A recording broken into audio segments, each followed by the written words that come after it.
6 years passed, and true to her word, Ella stayed kind and courageous. She continued to make sure the littlest birds got just as much food as the big birds at the fountain. She made sure to say good morning and good evening to the cooks and maids of the house. When she had to make trips to the market, she smiled at everyone she passed. Always she felt her mother's presence, reminding her of the promise she had made all those years earlier. One morning, Ella read aloud from a book in the drawing room.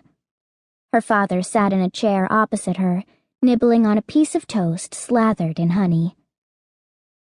Looking up, Ella smiled. She had harvested that honey especially for her father. It was his favorite treat, and the little things meant so much these days. The smile faltered a bit as she noticed the dust that had accumulated on the mantel and the curtains, which were worn thin. Since her mother's death, the house had lost some of its sparkle. Now, Ella thought. Times are not so bad. Father is here, and we have a roof above our heads, and we have each other. With a resolved nod, she turned her attention to the book and read the final paragraph. And thence home, and my wife and I singing, to our great content. And if ever there were a man happier in his fortunes, I know him not. Closing the book gently, she looked at her father. Thus ends Mr. Pepys. I do love a happy ending, don't you? Ella's father nodded. They are quite my favorite sort. As well they should be, Ella said. She paused before adding, I suppose it would be selfish to ask for happy beginnings and middles as well. Silence filled the room. Both father and daughter were lost in thought of mother. The book had been one of her favorites, with its grand love story and happily ever after. Many a long-ago evening had found a young Ella snuggled in her mother's lap, listening to her soft breathing as she read the book. No, her father finally answered, breaking the silence. I do not think that would be selfish. He paused before going on. Ella, I have come to the conclusion that perhaps I may begin a new chapter. Ella had been waiting for this day and knew immediately what he meant.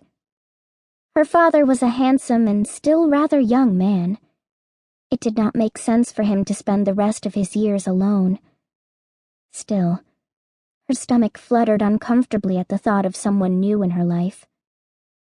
Ella turned her attention back to her father. You will recall that some time ago in my travels, he was saying, I made the acquaintance of Sir Francis Tremaine. Ella nodded.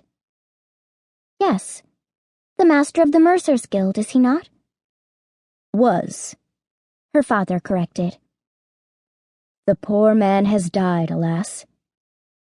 I am grieved to hear it, father, Ella said, her voice filled with genuine sadness. Her father looked down at his hands, which he was clenching and unclenching nervously. Then he raised his head, and his eyes met Ella's. His widow, an honorable woman, finds herself alone, though still in the prime of her life. Ella's gaze softened. She knew this was hard for her father to say. You're worried about telling, she said gently. But you mustn't. Not if it will lead to your happiness. Happiness, he repeated.